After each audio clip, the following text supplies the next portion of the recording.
Programme দেখছেন, এটাই অনেক বড় আমার কাছে বিষয়। আমার অনেক মানুষ আছে যারা আমার ব্যাক স্টেজে কাজ করছে, তার মধ্যে আমাদের যে নৃত্যায়নের আমার গুরু ইন্দ্রা সেনগুপ্ত মহাশয়া, ওনাদের সঙ্গে আমরা যে পথ চলি, আমরা যে একসঙ্গে চলি শিক্ষার্থী, তাদের মধ্যে আমার স্কুলেও আমি এদেরকে পেয়েছি, সব সময় পাই। আরও আছে, একটা আছে মৌসুমি, আজকে আসতে পারিনি, ওর মায়ের শরীর খারাপ, তো মৌসুমীর গিফটটা আমি মৌলির হাতে তুলে দেব। ওদেরকে ছোট্ট একটি উপহার আমি দিতে চাইছি।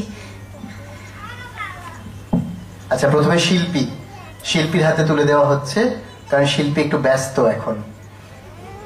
এই যে সমস্ত শব্দ প্রক্ষেপণ চলছে, অর্থাৎ মঞ্চের বাম পাশে বসে সঙ্গে সঙ্গে ল্যাপটপের সঙ্গে এত সুন্দরভাবে অনুষ্ঠান চালাচ্ছেও, এটা খুব জরুরি।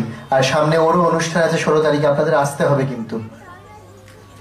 এবার শিল্পা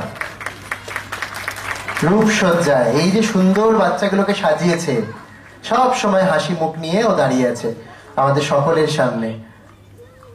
এবং মৌলি, আর মৌলির সাথে মৌসুমীরটাও। ওরা আমাদের অত্যন্ত স্নেহের এবং ভালোবাসার, তাই ওদেরকে আমার নিজের এই মঞ্চে দাঁড়িয়ে দেখতে খুব ভালো লাগে সব সময়। খুব ভালো থাকুক ওরা এইভাবে নৃত্যে থাকুক, আনন্দে থাকুক। এবার আসছে আবারও